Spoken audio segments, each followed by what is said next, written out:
हर हर महादेव।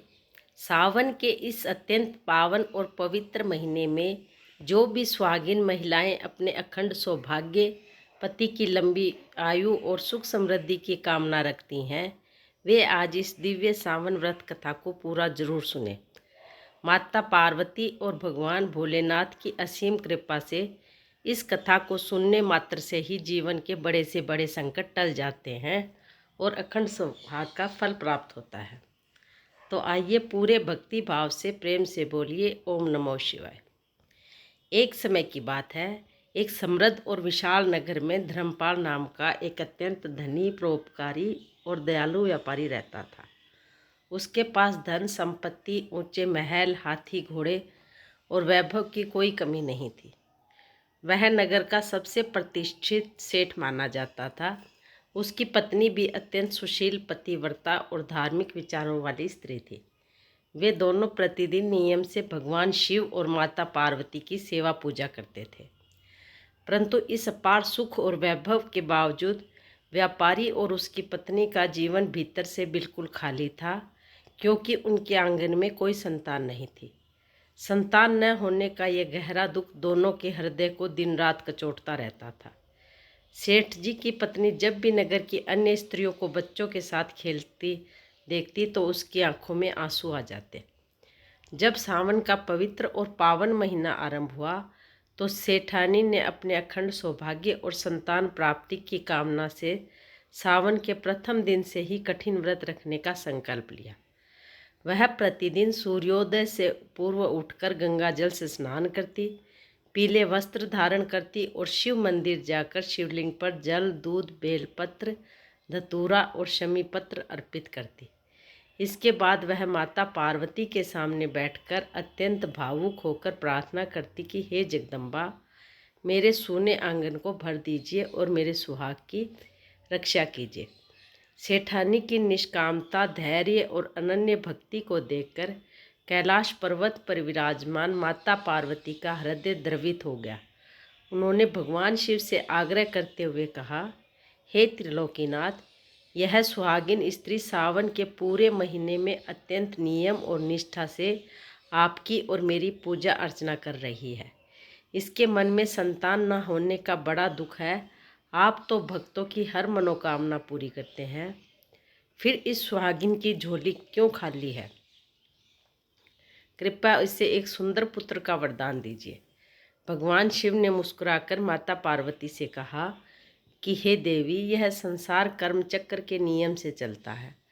इस व्यापारी और इसकी पत्नी के भाग्य में पूर्व जन्मों के कर्मों के कारण संतान का योग नहीं लिखा है। यदि मैं नियति के नियम को बदलकर इसे पुत्र देता भी हूँ तो उस बालक की आयु केवल 16 वर्ष की होगी। 16वें वर्ष में सर्पदंश यानी सांप के काटने से उसकी मृत्यु निश्चित है। परंतु माता पार्वती ने करुणामयी आवाज में कहा कि हे प्रभु, सावन का यह पावन महीना चल रहा है। यदि सावन के महीनों में भी सुहागिनों द्वारा तय की गई पूजा निष्फल चली जाएगी तो संसार की स्त्रियां आपकी कृपा पर विश्वास कैसे रखेंगी? मेरी आपसे विनती है कि आप इसे पुत्र प्राप्ति का आशीर्वाद दें। माता पार्वती के अत्यंत हठ और आग्रह के आगे भगवान शिव झुक गए। उन्होंने व्यापारी को स्वप्न में दर्शन देकर पुत्र प्राप्ति का वरदान तो दिया, परंतु साथ ही यह चेतावनी भी दे दी कि बालक की कुल आयु केवल 16 वर्ष ही होगी। सावन का महीना बीतने के कुछ समय पश्चात सेठानी गर्भवती हुई और 9 महीने पूर्ण होने पर उसने एक अत्यंत तेजस्वी, सुंदर और गुणवान बालक को जन्म दिया। बालक के जन्म की खबर मिलते ही व्यापारी के महल में उत्सव का माहौल बन गया। पूरे नगर में मिठाइयाँ बांटी गई और गरीबों को दान दक्षिणा दी गई। व्यापारी ने अपने पुत्र का नाम गुणाकर रखा। गुणाकर जैसे जैसे बड़ा होने लगा, अपनी नम्रता और बुद्धि से सभी का दिल जीतने लगा। परंतु व्यापारी और उसकी पत्नी जब भी उससे देखते तो उन्हें शिव जी की बात याद आ जाती और उनके दिल पर दुखों का पहाड़ टूट पड़ता। देखते देखते 14 वर्ष बीत गए। गुणाकर 14 वर्ष का हो चुका था। व्यापारी और उसकी पत्नी दिन रात इसी सोच में डूबे रहते कि 2 वर्ष बाद उनके इकलौते पुत्र का काल आ जाएगा।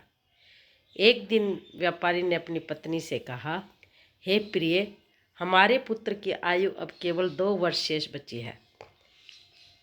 शास्त्र कहते हैं कि यदि किसी बालक का विवाह सावन मास में किसी ऐसी कन्या से कर दिया जाए जिसकी माता सावन में मंगला गौरी और माता पार्वती की अनन्य भक्त हो और नियमित रूप से सुहाग व्रत रखती हो, तो माता पार्वती के आशीर्वाद से बालक के सिर पर मंडरा रहा अकाल मृत्यु का संकट टल सकता है। भाग्यवश एक दूर के नगर में एक अत्यंत संस्कारी और धार्मिक राजा की पुत्री रहती थी। उस कन्या की माता सावन के पूरे महीने में माता पार्वती और मंगला गौरी का अत्यंत कठिन और निर्जला व्रत रखती थी। वे प्रतिदिन सावन में सुहाग की 10 सामग्री हल्दी, कुमकुम, मेहंदी, सिंदूर, काजल, चूड़ी आदि अर्पित करके सुहागिन महिलाओं को बांटती थी।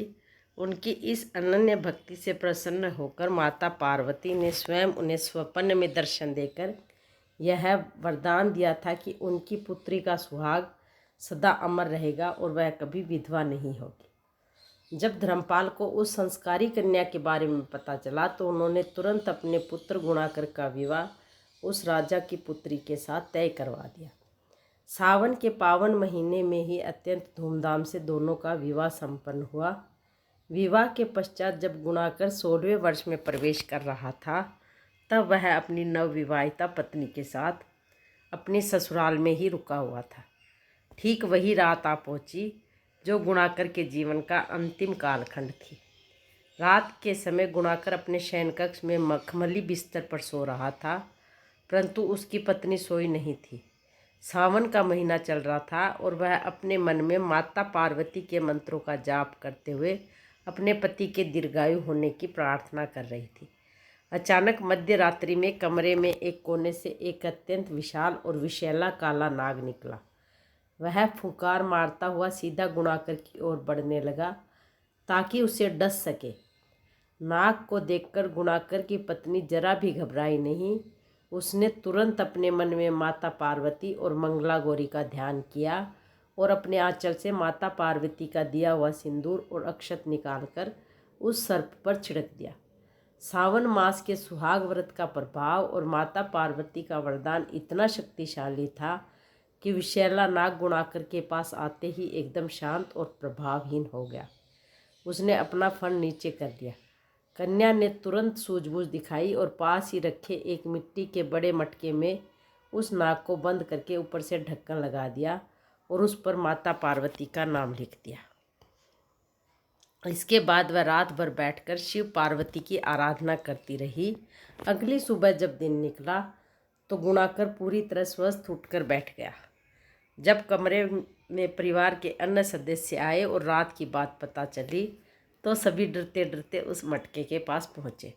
जब मटके का ढक्कन हटाया गया तो उसमें से वह विषैला सांप गायब था। उसकी जगह मटके के अंदर माता पार्वती का दिव्य प्रसाद, हल्दी, कुमकुम और सुंदर ताजे फूल रखे हुए थे। यह दृश्य देखकर पूरा परिवार आश्चर्यचकित रह गया। सभी को समझ आ गया कि सावन मास में माता पार्वती की असीम कृपा और सुहाग व्रत के पुण्य प्रताप से गुणाकर के जीवन पर मंडरा रहा काल सदा सदा के लिए टल गया है। इसके बाद गुणाकर अपनी नवविवाहिता पत्नी को साथ लेकर अपने नगर वापस पहुंचा। जब धर्मपाल और उसकी पत्नी ने अपने पुत्र को 16 वर्ष की आयु पार कर पूर्णतः सुरक्षित और जीवित देखा तो उनकी आंखों में खुशी के आंसू बह निकले। उन्होंने अपनी बहू को गले से लगाया और वह समझ गए कि यह सावन के व्रत और माता पार्वती की असीम अनुकंपा का ही फल है। सेठ जी ने अपने पूरे नगर में शिव पार्वती का महापूजन करवाया, हजारों लोगों को भोजन कराया और संपूर्ण नगर में सावन मास की यह महिमा सुनाई। जो भी सुहागिन महिला सावन के महीने में या सावन सोमवार के दिन सच्चे हृदय और निष्ठा से इस कथा को सुनती या पढ़ती है, माता पार्वती उसके सुहाग की हर संकट और अकाल मृत्यु से रक्षा करती है। उसके पति को लंबी आयु प्राप्त होती है, दाम्पत्य जीवन में सदा प्रेम बना रहता है और घर धन धान्य से भर जाता है। बोलो उमापति महादेव की जय, माता पार्वती की जय। हर हर महादेव।